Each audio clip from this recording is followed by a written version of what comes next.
Bom, então, nós agradecemos de coração esse convite. É uma alegria podermos participar dessa 15ª Jornada Portuguesa.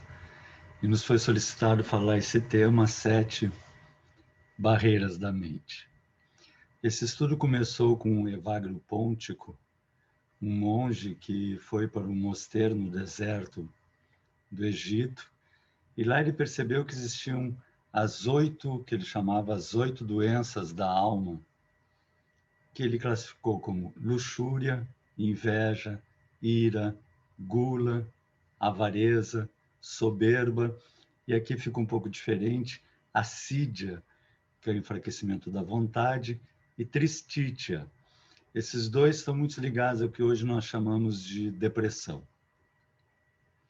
Mais tarde, o grande Papa Gregório transforma essas doenças em tentações, já dando a ideia de que nós poderíamos lutar contra elas, e depois transforma em pecados, como sendo uma desarmonia nós não lutarmos contra elas.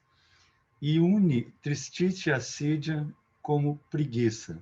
E inicialmente eu achei estranho essa colocação dele, depois deu para compreender bem o quanto ele estava correto.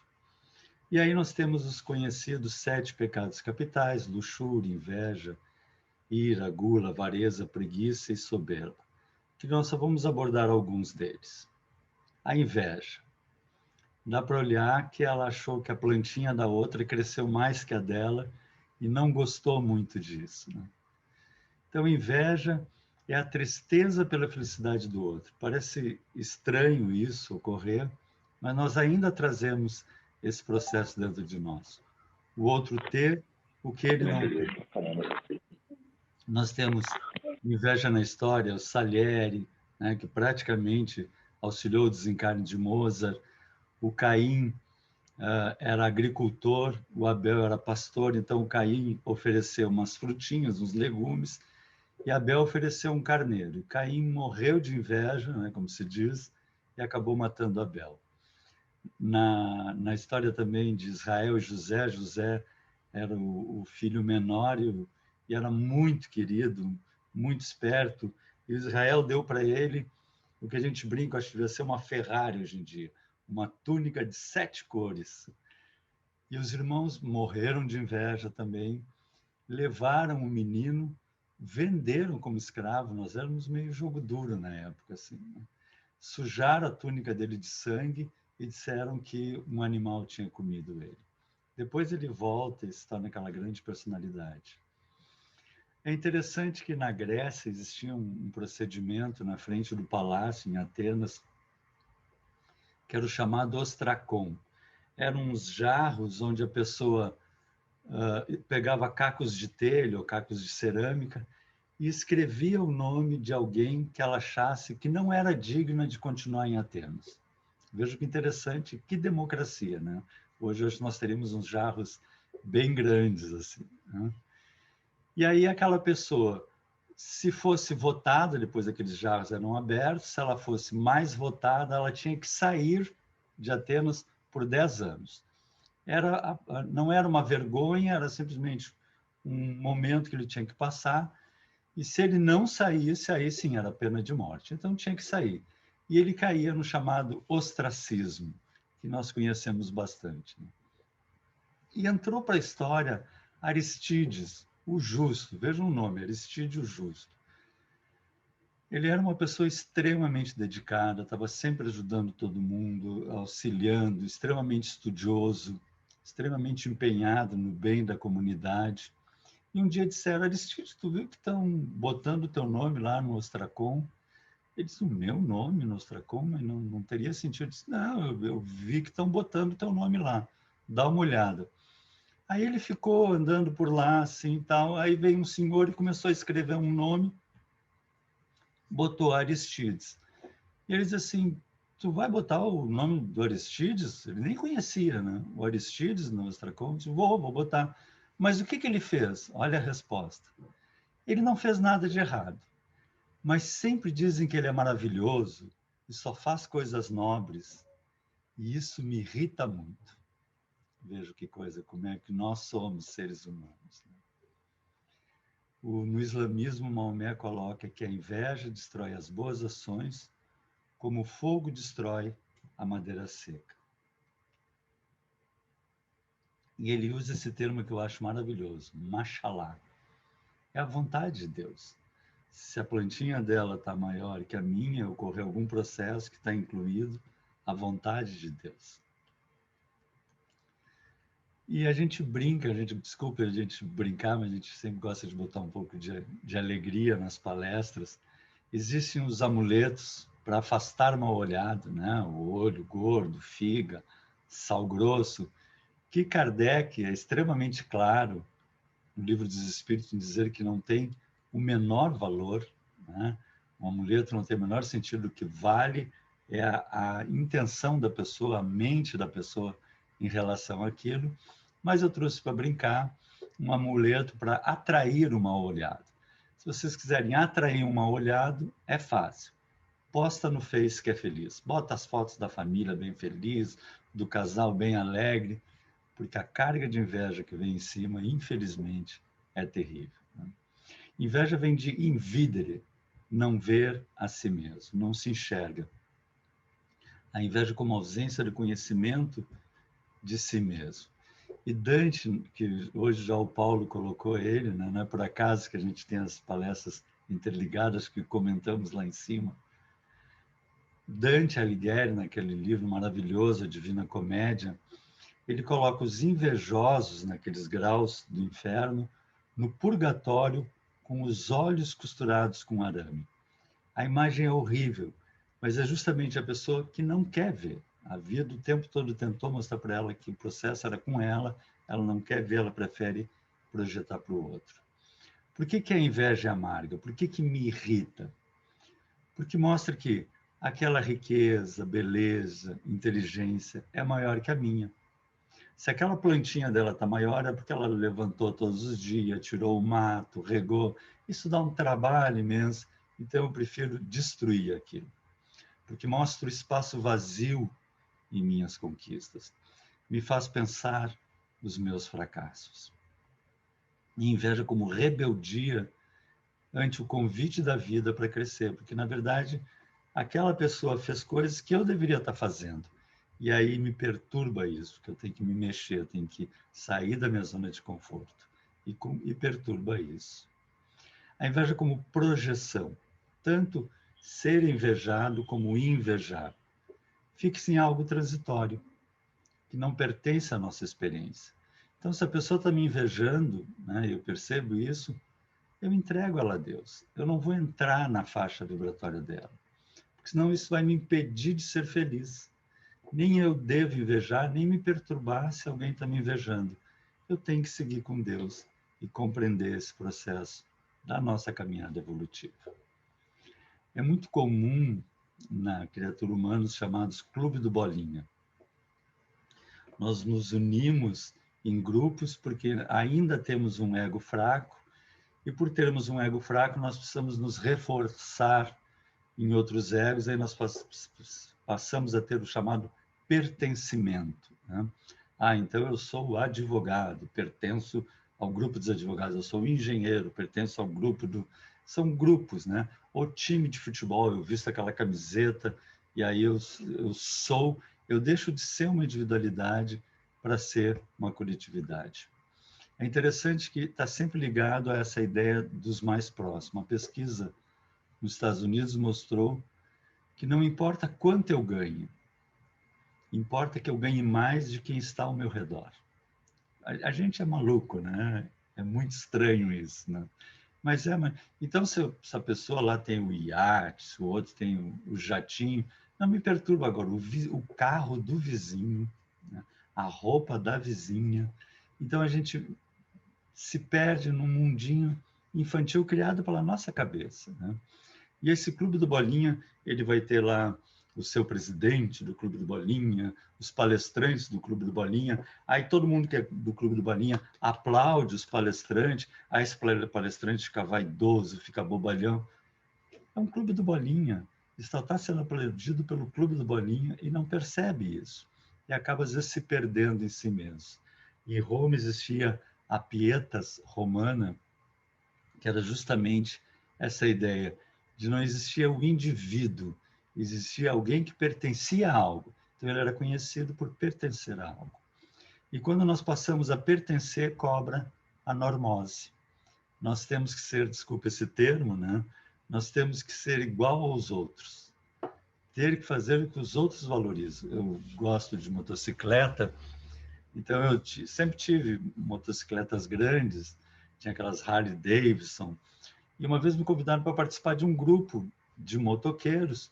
Eu sempre gostava de viajar sozinho com a minha esposa. Vamos entrar no grupo. Aí entrei no grupo, o grupo todo usava calça de couro, jaqueta de couro, botãozinhos. Eu comprei calça de couro, jaqueta de couro, os botãozinhos, eu já fiquei me achando meio estranho aquilo. Até que um amigo meu muito querido disse assim, tu comprou o canivetinho?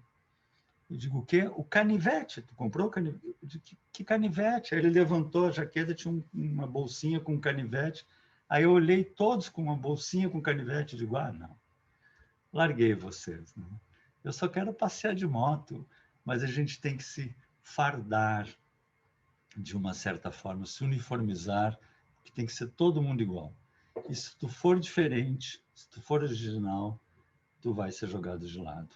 Isso em qualquer situação. Isso às vezes na família, nos amigos, no trabalho, ou tu pertence àquele grupo, ou tu é jogado de lado naquele grupo.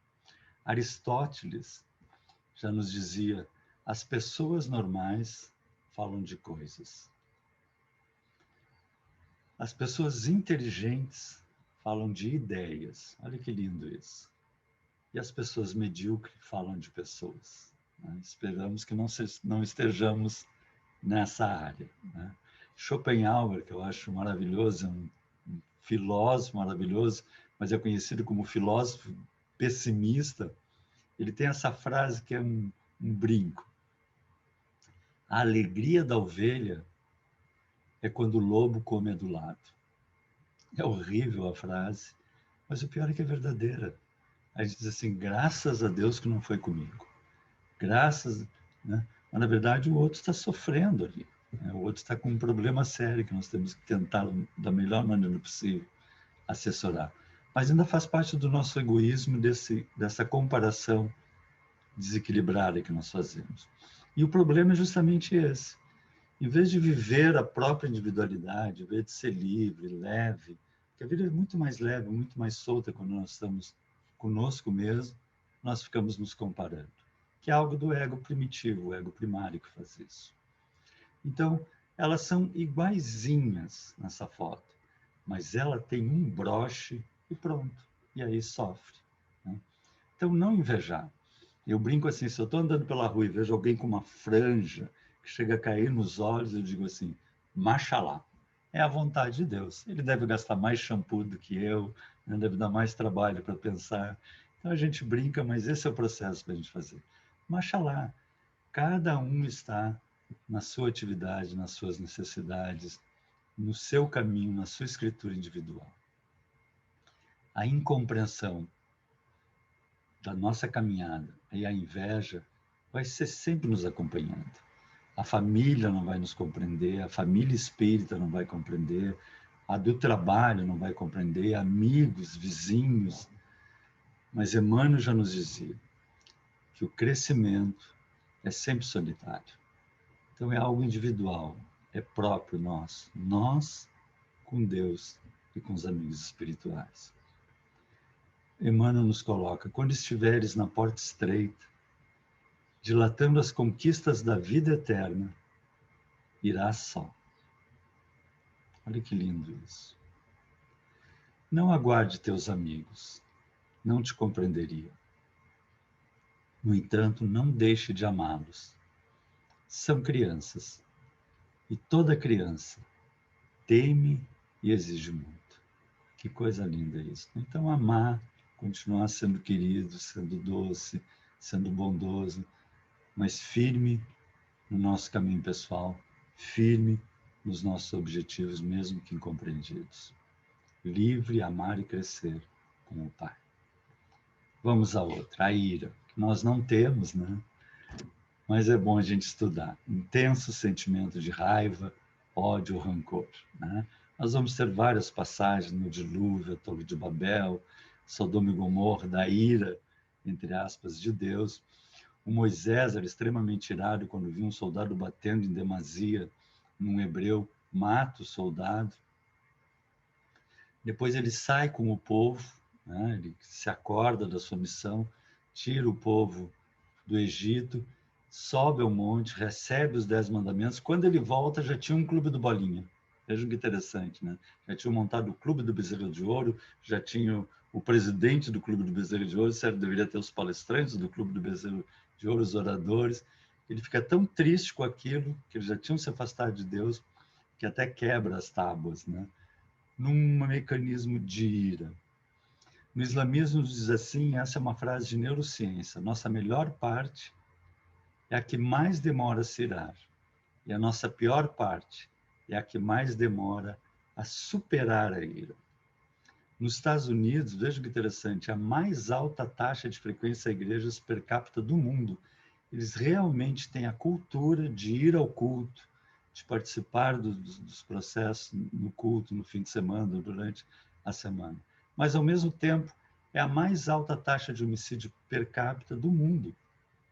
1.800 agressões graves por semana, muitas com homicídios. Por que isso? Porque eles têm a cultura, é da cultura americana, da superioridade. Eles são educados desde pequeno que eles são superiores aos demais e tem que ser superiores entre eles. Então a gente vê aquelas briguinhas, tudo que é filme americano tem soco, porque ele tem que ser superior. E por que eles têm essa coisa? Porque a ira, no momento que a gente fica irado, a gente lança lá umas coisas chamadas catecolaminas, que é adrenalina, noradrenalina, que aumenta a nossa capacidade torácica, aumenta o fluxo sanguíneo nos músculos estriados, aumenta o fluxo sanguíneo, então potencializa. E eles gostam de ter essa sensação de poder, de potencialização. Entretanto, fale quando estiver com raiva e fará o melhor discurso de que se arrependerá, porque eu perco às vezes o bom senso. Ela está ligada a essa partezinha verde, assim, chamada amígdala. Aquela é a parte do nosso cérebro que grava as nossas emoções. E grava principalmente se tem coisas perigosas. Então, se eu estou andando por um campo e vejo uma cobra, ela manda dar um salto. Né? Ela pensa uma corda ou uma cobra? Uma cobra. Né? E eu dou um salto. E ela funciona em mim no dia a dia, em todos nós. Né? Então, por exemplo, a gente vai sair de casa e assim, eu apaguei o fogão, apaguei o fogão. Eu paguei aquela conta, apaguei aquela conta. Quando a gente tem essa amígdala meio ativada, a gente vive meio tenso, assim. Né? Mas o fato é que ela nos avisa de um problema, nos avisa de um perigo. E a ira é uma ativação da amígdala. Se eu estou sendo agredido, se alguém está me ofendendo, se alguém está... Ela me avisa, olha, há um perigo. Então, a ira é uma reação saudável, graças a Deus. Né? Eu estou sendo avisado de que tem um problema e que eu preciso resolver. O que se torna barreira? Ou seja, o que se torna doente? O que se torna patológico? Aquela frase lá de Moisés. De Moisés não, de Maomé. A manutenção da ira. O problema não é alguém me ofende, joga as catecolaminas e me dá aquele aperto no peito, alguém buzina no trânsito, me dá aquele aperto no peito. Isso é normal. Se eu não ocorrer isso, ou eu sou um espírito muito evoluído, já estou em outros processos, mas eu sinto esse processo. É uma defesa que eu tenho. Então, qual é o problema? Eu continuar com isso. Porque quanto tempo ficam as catecolaminas na minha corrente sanguínea? 90 segundos. Então, por 90 segundos, eu vou estar com o coração apertado. Depois se dissolve, é assimilado.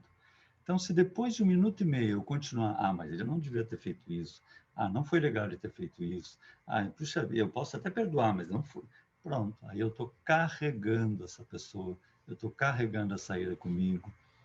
E às vezes a gente carrega por dias, meses, anos, né? Uma criatura, uma situação que não havia necessidade, a gente podia se recompor em 1 minuto e meio. Né? E aí nós entramos no estresse. Paulo nos coloca assim, mas agora, né, então a gente se torna espírita, né? Começa a ler livros espíritas, começa a assistir palestras, né? Começa a realmente tentar melhorar. E ele aí nos diz assim: mas agora, despojai-vos também de todas essas coisas, da ira, da cólera, da malícia, da maledicência, das palavras torpes de vossa boca. Que coisa linda isso. Mas se padeceis como cristão, não se vergonhe. Antes glorifique a Deus nessa parte. E essa frase é belíssima, porque muitas vezes a pessoa diz: ah, se fosse eu fazia isso, eu dava um soco. Tu é um bobo, né? Tu não reagir. Pode chamar de bobo, mas eu mostro a minha outra face. Dando uma face, eu mostro a minha outra face. A face de paz. A face que nós já estamos compreendendo que somos todos irmãos, que todos erramos, que faz parte, e aqui é uma escola, onde nós tiramos nota mais alta numa área, nota mais baixa em outra área, e compreender que estamos todos caminhando nesse aprendizado, e aí perdoar. Deixa chamar de bobo. A nossa lei é a lei do amor, é a lei do equilíbrio interior, a lei da paz. E olha essa frase de Emmanuel. O cristão é um ponto vivo de resistência ao mal, onde se encontre. Pensa nisso e busque entender o significado do verbo suportar. Que coisa mais linda isso. Isso não só na pessoa ao nosso lado, mas nas notícias, às vezes que nos chegue, não guarda para dentro. Segura, sempre na certeza de que Deus está no comando, Jesus é o nosso governador. E aí nós temos um prêmio quando fazemos isso, o prêmio da paz. Tenho-vos dito essas coisas para que em mim tenhais paz, nos diz o nosso amorzão Jesus. Procurai um lugar à parte, dentro de si mesmo. A felicidade não é deste mundo, é deste mundo. O nosso eu real, na nossa vida eterna. O meu reino não é deste mundo, é deste mundo dentro do nosso coração. Vamos adiante. A avareza. Apego excessivo ao dinheiro, às riquezas, coisas e pessoas. Né? Então, falta de magnanimidade, mesquinhez. Buda já nos dizia que o desejo de posse produz o sofrimento, o apego, né? E o desejo de coisas. O Tao Te Ching nos coloca: a ganância é a fonte de todo o mal da humanidade. Existe um mito muito conhecido do rei Midas. Ele queria mais ouro, mais ouro, mais ouro, e incomodava os deuses, incomodava os deuses. Tanto ele incomodou os deuses, que os deuses apareceram para ele e disseram: então tá, se é assim que tu quer, tudo que tu tocar vai virar ouro. Ele diz: nossa, muito obrigado, era isso que eu queria. Chegou na casa dele, entrou na sala, tocou na mesa, se transformou em ouro, tocou na cadeira, se transformou em ouro, trocou nas cortinas, se transformou em ouro. E aí foi tocando em tudo, tudo se transformando em ouro. Ele estava numa felicidade assim incabível, mas deu fome. E aí ele pegou uma maçã para comer, a maçã se transformou em ouro. Pegou outra, se transformou em ouro. E aí ele meio que se assustou com aquilo, quando nisso entra a filha dele, corre para os braços dele, e ele toca na filha, a filha se transforma numa estátua de ouro. É um simbolismo, é claro, né? Mas que nos mostra os excessos a que nós entramos. O quanto nós perdemos o senso do que é necessário para mim. A vida é simples. O Chico sempre repetia essa passagem do Evangelho: se tiveres um prato de comida e onde repousar a cabeça, já és imensamente feliz. Então a gente tem que aprender isso. Aristóteles nos colocava: a boa vida é o equilíbrio entre excesso e deficiência. O caminho da harmonia. E quanto nós nos perdemos na história. As cruzadas foi um imenso movimento de ganância. Nós não estávamos querendo converter ninguém, nós queríamos era os tesouros dos outros. Ricardo Coração de Leão, tão conhecido na história, né? Ele já era riquíssimo, tinha poder, tinha tudo que ele precisava. Mas ele ficou sabendo que tinha um castelinho lá que podia ter ouro dentro, se foi para lá. O que é a ganância? Recebeu uma flecha envenenada no pescoço e morreu por ganância. O Dante coloca na Divina Comédia os gananciosos, os avarentos, empurrando constantemente montanha acima, pesados sacos de moedas ou de pedra, que essa coisa está sempre preso, agarrado a esse esforço de ficar carregando. No final da Idade Média surgiu o mercantilismo, que estavam os feudos fechados, e era só a aristocracia, o clero, e alguns perceberam que podiam ir de feudo em feudo, vendendo coisas para os aristocratas, para o clero, e surge uma nova classe, a burguesia, que ter alguma coisa para vender era ter poder. E surgem então as descobertas depois, que eram em busca de ouros, riquezas, eram mobilizadas também pela ganância. E Adam Smith, que é o pai do capitalismo, escreve inicialmente esse livro, em 1759, A Teoria dos Sentimentos Morais. O mundo é conduzido por uma mão invisível, egoísmo e ganância. E o livro que gerou o capitalismo, A Riqueza das Nações, descreve o capitalismo como o desejo de possuir como algo bom. E realmente, né, os excessos é que desequilibram. Ele estava correto nesse pensamento. Mas ele dizia assim, milhões de pessoas egoístas e gananciosas desejando no mercado geraria grande riqueza. E é o que acontece, né? Nós perdemos o limite da nossa necessidade, até dos nossos prazeres, estamos sempre ansiosos em ter, em ter, em ter, e aí sofremos, né? E aí não sabemos por que sofremos, por um movimento interno, não é culpa de Deus, não é culpa da vida, é o nosso movimento interno que não conseguimos saborear o que temos. A neurociência coloca que nós temos aversão à perda e fixação em ganhar. Por quê? Porque nós vemos lá de homens primitivos, né? Neandertais, Homo sapiens, caçadores-coletores. Então a gente levantava de manhã e tinha que conseguir alguma fruta, tinha que conseguir um animal, ou nós íamos morrer de fome. Então, quando nós conseguíamos, aquilo era extremamente importante, não perder, não deixar um outro predador pegar aquilo, não deixar alguém se aproximar daquilo, aversão à perda, né? E isso faz com que até hoje nós tenhamos essa aversão à perda e façamos o que se chama tomadas de decisões irracionais.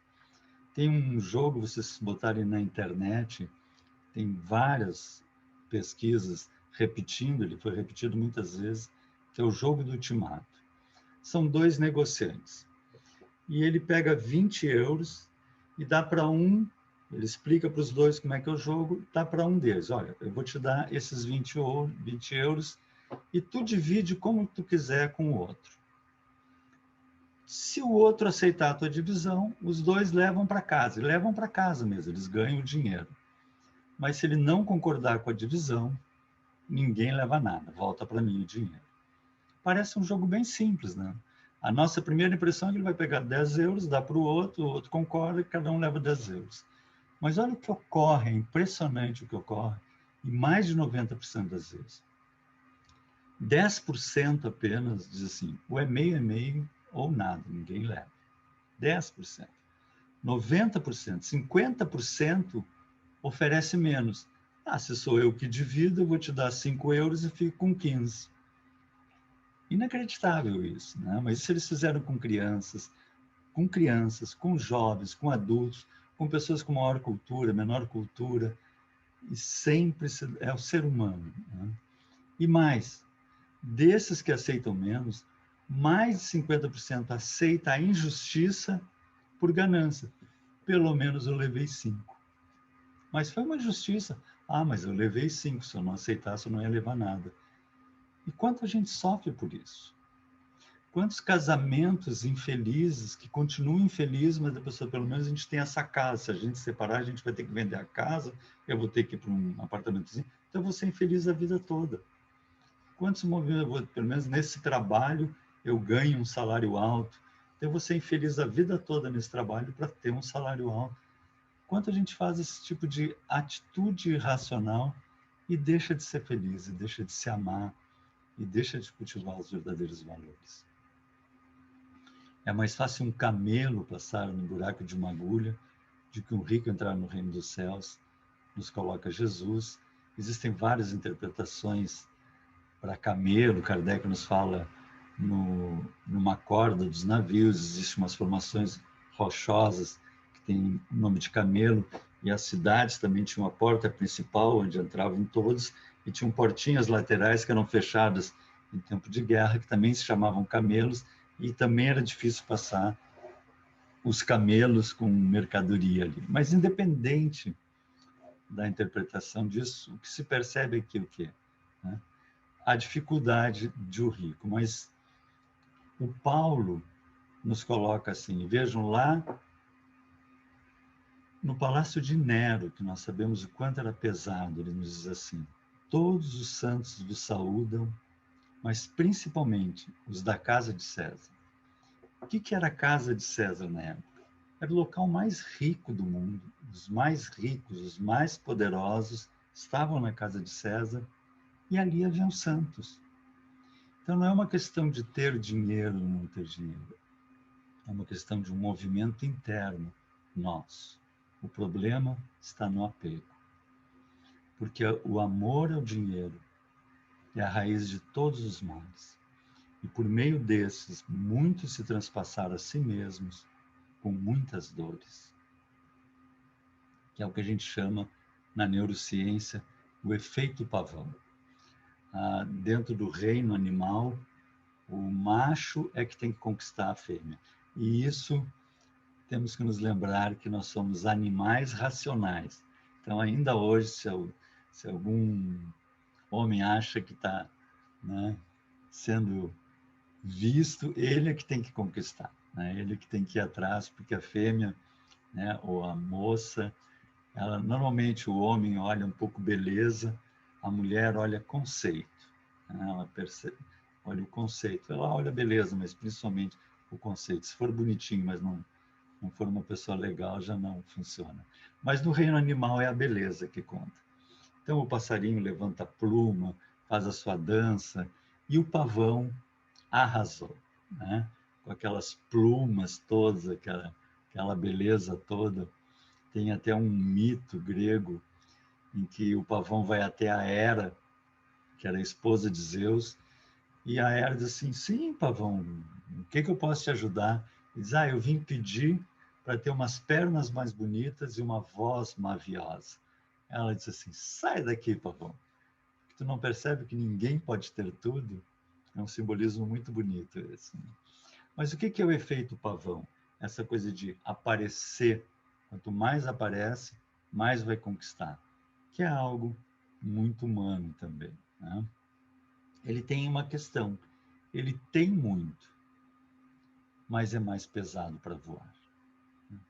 Então, ele tem mais dificuldade para os voos espirituais, para a compreensão, que é aquela passagem do Dante.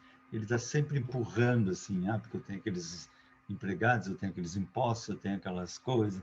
Ele está preso àquelas propriedades, ele está preso àquelas aparências, está preso àquelas necessidades, tem mais dificuldade da leveza, da simplicidade, a leveza de um Chico Xavier, por exemplo, de um Francisco de Assis. Então é mais pesado para voar. Né? E a gente gostaria de ter muito, é complicado. Além de que é mais visado por predadores. E o nosso amorzão já nos dizia, a vida de um homem não consiste na abundância das coisas que possui. Olha que lindo isso. Nossos tesouros são internos. Capacidade de saborear a vida, de sermos serenos, de sermos centrados, de amarmos quem nos ama. Existe um estudo muito interessante do Kenneth, da Universidade de Harvard, que é o efeito dotação, que é o DOT, né, quando eu recebo uma coisa. Ele repetiu esse experimento várias vezes. Ele ia numa universidade, algum lugar, fazia uma palestra. Antes de terminar a palestra, entravam umas mocinhas e davam uma xicrinha para cada um, uma xicrinha de lembrança para cada um. Todo mundo ficava encantado com aquilo, ninguém estava esperando aquilo. Recebiam a xicrinha, agradeciam. Quando estavam saindo lá fora, tinha umas moças num balcão com caixinhas de chocolate. E elas diziam assim, se tu quiser trocar a tua caixinha de chocolate pela xicrinha, né, a tua xicrinha por uma caixinha de chocolate, pode trocar. Lá adiante ele fazia palestra em outro lugar. Antes de terminar a palestra, entravam as moças com caixinhas de chocolate, agora o contrário, né? E dava uma caixinha de chocolate para cada um. Quando as pessoas saíam, lá fora tinha umas moças com um monte de xicrinhas e diziam, se quiser trocar a tua caixinha de chocolate por uma xicrinha, pode trocar. Qual é o resultado desse experimento? 99% não troca. Acho que salvo os diabéticos, que não podem comer chocolate, ou os que colecionam xícaras, não troca. Se recebeu a caixinha de chocolate, não troca pela xicrinha. Se recebeu a xicrinha, não troca. Por quê? Porque depois que recebeu, é meu. É a minha xicrinha. Eu não vou trocar a minha xicrinha por uma caixinha de chocolate. Eu não vou trocar a minha caixinha de chocolate por uma xicrinha. Veja como a gente é louco, né? Meio maluco assim, né? Essa coisa do é meu, a supervalorização do meu, né? Então, acho que a gente pode estar num museu, por exemplo, ver uma cena dessa, chega a dar uma coisa assim, né? Mas deu, a gente vai para casa, depois esquece e passou. Agora, vamos supor que a gente queira um vaso, procura um vaso, ou ganhe um vaso lá francês ou chinês. Nossa, aquele vaso lindo, põe numa prateleira aquele vaso. Quando passa, olha para o vaso, sabe aquelas paixões assim, logo que a gente compra, ganha uma coisa, e alguém vai tirar os pós e derruba o vaso e quebra. Ah, o meu vaso! Aí é o meu vaso. Aí é aquele sofrimento. E a gente tem esse sofrimento do meu, que é fruto da avareza, fruto desse processo animal nosso de aversão à perda, né? Então, o problema não é ter ou não ter. O problema é acreditar que é seu. Como meu? O que é meu? Que dessas coisas aqui eu vou levar? Nada disso é meu. Tudo é um empréstimo que Deus me deu e que eu vou deixar. Aquele carro zero que eu comprei há 20 anos atrás, não quero nem de presente, né? Nem o meu corpo e o meu nome são meus. Eu estou usando só quem me conhece de antes da minha vida. Eu não usava nem esse corpo antes dessa encarnação, nem esse nome, nem isso é meu. O que é meu? Não essa ilusão. Eu. Eu sou meu. E eu sigo a eternidade. Eu vivo já a eternidade com os tesouros que eu carregar dentro de mim. O resto é uma massinha de modelar, como a gente ganha no jardim da infância, para aprender a crescer interiormente. De que adianta o homem ganhar o mundo inteiro, perdendo-se ou prejudicando-se a si mesmo? Nosso amorzão já nos dizia tudo, né? Como nós custamos para compreender. Olhai os lírios do campo. Nem Salomão, em toda a sua graça, jamais se vestiu como eles. Olhai os pássaros do céu que não tecem, não colhem. Deus provê. E na nossa vida, Deus provê. Desde pequenininho, alguém nos cuidou, alguém nos conduziu a um estudo, alguém nos auxiliou os primeiros passinhos e continua, sempre continuamos sendo amparados pelos nossos amores espirituais. Nós sempre pensamos que nós vamos desencarnar e vamos para algum plano espiritual. Nós esquecemos que nós viemos de um plano espiritual. E temos imensos amigos, amores, torcendo por nós, vibrando por nós, nos auxiliando em cada passo da nossa caminhada. Nunca estamos sós, como dizia a nossa querida Samira há pouco. O maior tesouro é a conquista de nós mesmos. É esse que nós vamos levar na beleza de crescer e fazer crescer com o Pai. E por fim, nós não vamos abordar todo a que eu acho top de todas, a preguiça. Essa, para mim, eu acho a máxima de todas. Indivíduo avesso a atividades que mobilizam o esforço físico ou mental. Às vezes você encontra motivação, outras vezes a motivação te encontra. Esse é um processo bem da vida. Então, preguiça, indivíduo avesso a atividades que mobilizam, ou seja, ligado à assídia e tristícia, né? Que está muito ligado à depressão, que como já foi colocado, né? A Samira colocou, Hipócrates já nos falava sobre melancolia, que é a depressão, tristeza, ansiedade, tendência a suicídio. Veja como já esses estudos são antigos.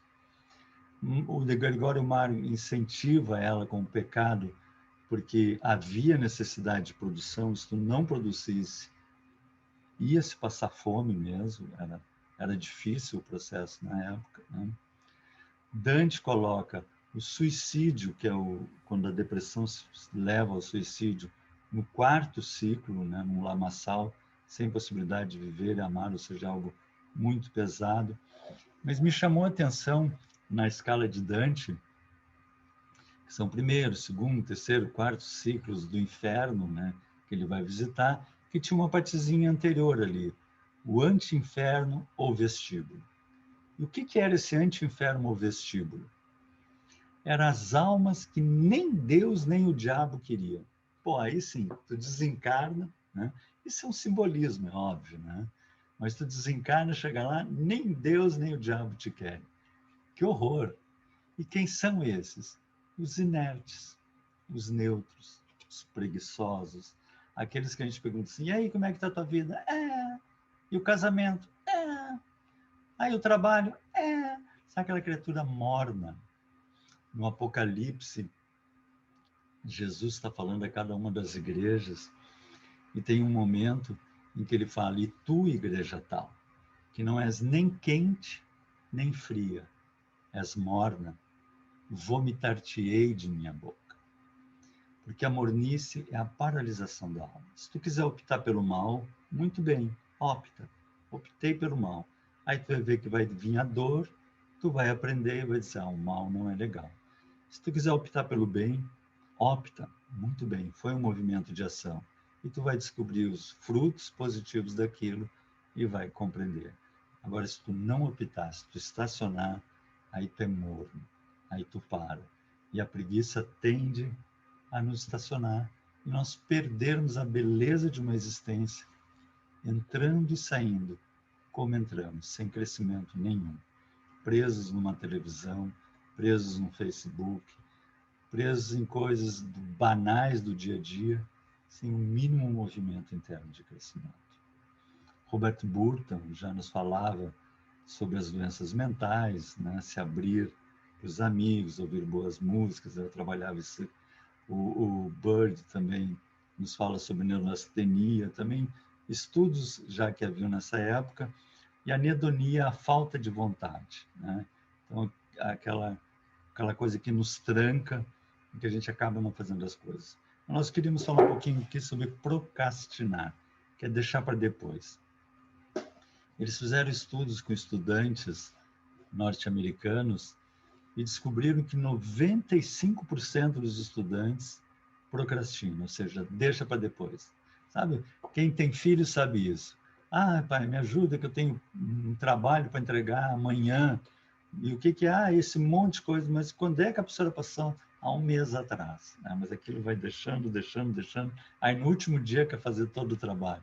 Isso é procrastinar. Né? Então, 95% dos estudantes procrastinam, 20% posterga atividades de modo crônico, deixa para depois. E nós, no nosso dia a dia, somos assim. Existem motivos para procrastinar: incerteza na hora de agir, perfeccionismo, ou seja, acaba querendo fazer tão perfeito que não faz, ou depressão. Mas um dos processos atualmente que nos pega muito é uma, sem querer, fuga que nós fazemos quando entramos no celular, ou entramos no computador. Eu quero ler aquele livro. Deixa eu só dar uma olhadinha no Face. Pronto, morreu. Né? Porque aí fica blá, blá, blá, blá, blá, blá, blá, e se perdeu ali, assim. Né? Então a gente tem que estar atento, assim. Eu quero fazer tal coisa, então eu vou fazer tal coisa. Eu quero fazer exercícios pela manhã, quero fazer caminhada, então eu vou fazer. Eu tenho que levantar cedo, desperta, pulo da cama. E Jesus lhe disse: ninguém que lança a mão do arado e olha para trás é apto para o reino de Deus. Então, eu quero ler aquele livro, e aí vou entrar no Face, Não vou ler e vou estacionar. Eu vou adiar minhas capacidades de crescimento. Os amigos espirituais estavam junto comigo ali, que quando eu lesse aquele livro, eles iam me intuir, iam abrir as minhas percepções, iam trabalhar os meus sentimentos. Eu estou ali vendo no Face, estacionado. Né? E um mecanismo para nós vencer esse processo, que eu acho maravilhoso, é a primeira lei de Newton. Um corpo tende a permanecer no estado em que se encontra. Isso é uma lei básica de Newton, que diz assim, se tu largar uma bolinha, ela tende a ficar sempre ali. Se tu jogar essa bolinha, ela tende a continuar sempre andando. Ela não continua porque ela bate nas coisas, tem o chamado atrito. Mas é uma lei universal essa. E com a gente é a mesma coisa. Então a gente tem aquela coisa, tem que arrumar aquela gaveta, tem que arrumar aquela gaveta, tem que arrumar aquela gaveta. Não fica nesse eu tenho que arrumar aquela gaveta. Eu tenho que arrumar, começa a arrumar a gaveta. Quando a gente começa a arrumar, quando a gente vê, já arrumou o quarto todo, conforme for, já arrumou a casa toda. Então a coisa é iniciar. A gente tem que dar um pontapé inicial. No momento que a gente inicia, então, eu vou começar a ler aquele livro. Começa a ler. Porque a gente começa a ler, a gente se apaixona, a gente embala. Eu tenho que fazer caminhada, saio para caminhar. A gente sai, às vezes, com sono, cansado, meio que doendo aqui, doendo ali, mas depois sai, que coisa boa que eu saí. Então, tem que dar um impulso inicial. E esse impulso é a nossa vontade. O Friedrich Nietzsche, embora seja classificado como materialista, ele tinha compreensões fantásticas. Ele percebeu que com o final da escravidão, quando nós abolimos a escravidão, nós tínhamos que trabalhar. E aí se cria o enobrecimento do trabalho a qualquer custo, porque o trabalho enobrece. É uma das leis até morais no Livro dos Espíritos, mas não a qualquer custo. E se fez esse processo, a dignidade do homem é a dignidade do seu trabalho, e começamos a explorar a criatura humana. Nivelamos o nivelamento de um rebanho trabalhador. A gente passa a ser tratado como um rebanho, trabalha, trabalha, trabalha, trabalha, trabalha, né? Promete conforto e bem-estar, trabalha, trabalha, trabalha, trabalha, né? E aí coloca pequenos objetivos que garantem satisfações regulares e paz. Tem o trabalho, trabalho, trabalho, trabalho. No fim de semana eu vou ter meu futebolzinho, ou vou tomar uma cervejinha com os amigos quando a gente podia sair. E aí depois trabalho, trabalho, trabalho, trabalho. Então a gente é o que ele chama feita mediocrização do homem. A gente deixa de ser e passa a ser um rebanho trabalhando sem parar e vivendo sem viver realmente. E com ódio visceral ao ócio. Não pode parar, não pode parar. E a gente faz isso no nosso dia a dia, não posso parar, não posso parar. E deixa de existir. E diz assim, mas nós temos duas necessidades. Uma é a luta pela sobrevivência, o que é maravilhoso, temos que trabalhar. Mas a outra é a elevação espiritual. Olha que lindo isso. Ele dizia assim, olha que espetáculo, nós deveríamos ter um turno para a luta pela sobrevivência e 2 turnos para a elevação espiritual. E às vezes e nós temos 2 turnos pela luta de sobrevivência, e muitos até 3 turnos. E deixa de ser. Deixamos de ser como pessoa. Somos mediocrizados, presos a clube do bolinhas, aparecendo, fazendo o que os outros querem e deixamos de ser. Heidegger, outro grande filósofo, também materialista, ele nos aborda o homem inautêntico, que é esse, desculpa o termo, boizinho de presépio, essa manada, e o homem autêntico. E vejam, olha que brilhante essa colocação. Ele diz que nós temos que evitar 2 máximas tentações. Evitar 2 máximas tentações. A primeira, o ativismo, que nos dissipa. Não posso parar, não posso parar, não posso parar. Então a gente está sempre assim, eu estou lavando aquela luz, depois eu tenho que arrumar aquela coisa, depois tem que... E não vive, não vive. Eu preciso, esse é o meu tempinho em que eu vou ouvir uma musiquinha. Essa é a minha horinha em que eu vou contemplar a natureza. Eu vou sair, abrir a janela e ver as árvores, ver os passarinhos. É a minha horinha em que eu vou ler o meu livrinho. Não temos que ter culpa nisso. É a necessidade, é fundamental que nós nos amemos para amarmos os outros como nos amamos, como nos dizia Jesus. Então, parar com esse ativismo e ter o ócio construtivo. E a segunda, a tagarelice. E hoje em dia, por meios eletrônicos. Então, a gente está sempre correndo para um lado, para o lado, dando WhatsApp, e não é. Deixa de ser só para fazer e passa uma vida sem uma construção interna,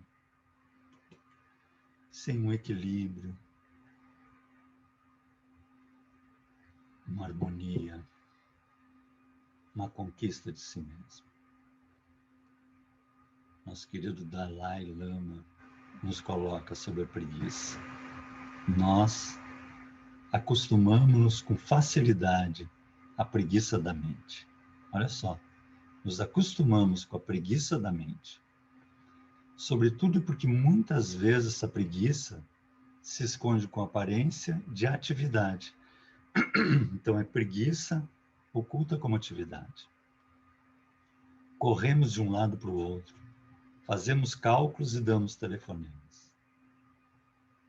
Portanto, tudo isso ocupa apenas os níveis mais toscos da mente e oculta o que existe de essencial em nós. Que frase linda. E Nietzsche nos coloca ainda: o indivíduo necessita tempo para si e cultivo de si mesmo. Não desprezes o dom que há em ti. Cada um de nós tem uma escritura individual e potenciais que nós trouxemos para desenvolver e não para ficarmos ocultos em nós mesmos. E Heidegger nos coloca a estilística da existência, uma atividade pela qual damos forma à nossa vida. Olha que lindo isso. Transformar a própria vida em uma obra de arte, que são os potenciais riquíssimos que todos trazemos dentro de nós e deixamos abafados pela tagarelice, pelo ativismo e perdemos a vida. Mahatma Gandhi nos coloca: a arte da vida consiste em fazer da vida uma obra de arte. Esculpir o diamante da sabedoria, que é um trabalho diário, lendo, meditando, estudando, e o amor a todos os seres. No livro Os Mensageiros, André Luiz nos fala da passagem do Alfredo, que era casado com a Ismália, e um amigo que tentou envolver a Ismália, não conseguiu, ficou bravo e caluniou ela tremendamente, e o Alfredo então expulsou ela de casa, ganhou a guarda dos filhos, foi para a Europa, e a Ismália acabou morrendo de tuberculose aqui no Brasil. Depois ele retorna, né, sem perdão para a Ismália. Quando esse amigo estava no leito de morte, o amigo fala que era uma calúnia, que a Ismália nunca tinha feito nada. Ele quase morreu e o ódio que ele sentiu por esse amigo foi imenso. Ele chegou no plano espiritual extremamente perturbado, odiando, foi para os planos mais umbralinos. A Ismália tentava ajudá-lo, mas ele não enxergava, até que com o tempo ele conseguiu perceber a presença dos amigos espirituais, foi socorrido num posto de socorro no plano espiritual, e ali ele começou a compreender que o amigo era um doente. E ele vai atrás nos planos umbralinos e recolhe o amigo do umbral e leva para o posto de socorro. E aí vem essa passagem nos Mensageiros que diz assim: não julguem que o marido de Ismália, o Alfredo, conseguiu essa vitória espiritual tão somente pelo fato de desejá-lo, ou seja, ele perdoar aquele amigo que tinha destruído a vida dele, que destruiu aquela encarnação. A Ismália era a alma gêmea deles, eles tinham os filhos, tinham o lar, e o amigo destruiu tudo. E ele consegue perdoar. Não julguem que o marido de Ismália conseguiu essa vitória espiritual tão somente pelo fato de desejá-la. Não é só desejar. Ele desejou-a, procurou-a, alimentou-a e agora permanece na realização. Então, é um trabalho de persistência, de dedicação. Nos primeiros tempos, aproximava-se do enfermo como necessitado de reconciliação. Depois, como pessoa caridosa. Mais tarde, adquiriu entendimento comparando situações. Em seguida, sentiu pena. Logo após, experimentou simpatia e presentemente conquistou a verdadeira fraternidade, o amor sublime de irmão pelo ex-inimigo. Então, esse é um exercício que nós podemos fazer e devemos fazer. Às vezes a gente vê na internet determinadas personalidades que fazem coisas que a gente diz assim, que como é que podem fazer isso para o povo? Né? Mas nós temos que aprender a amá-los, porque são nossos irmãos. E nós temos que alimentar a terra de amor, e não de ódio, de vingança, de desequilíbrio. Nós temos que conquistar, desejar, conquistar, persistir no amar. Alguns de nós, principalmente espíritas, às vezes desejamos que essas criaturas vão para outro planeta. Né? Não, nós temos que desejar que eles melhorem aqui e mereçam esse reino de amor que Jesus está plantando aqui na Terra. Nós somos do bem. Nós temos que vibrar o bem. Nós temos que constantemente sermos do amor e vibrarmos o amor. O homem, diz Emmanuel, está sempre decidido a conquistar o mundo, mas nunca está disposto a conquistar-se para uma esfera mais elevada. Então, deixa o barulho do mundo. São crianças. Olha a beleza da escola que o Pai nos deu. Olha os potenciais que Ele nos deu para crescer. Tudo à nossa mão. Agora podermos estar falando de um país a outro, com todos os potenciais, todas as bibliotecas do mundo, todas as imagens, essa troca de amor afetiva. Então, Emmanuel nos diz assim, se o Criador foi a esse extremo de solicitude em favor das criaturas, por que deixaram de satisfazer os divinos desígnios, prendendo-nos a preocupações inferiores da atividade terrestre, ficar preso a coisas bobas da terra, vivermos como espíritos eternos. E para isso, precisamos trabalhar dentro de nós, dia a dia, um requisito, a conquista de uma postura calma, tranquila, serena, com recolhimento, silêncio e tempo para si mesmo. É algo que nós exercitamos dentro de nós, esse equilíbrio com o amor. Ou seja, o exercício espiritual da paz com o nosso amorzão Jesus. Era isso. Muito obrigado. Mais uma vez, muito obrigado por podermos participar dessa jornada. Agradecemos de coração. Um abraço a todos.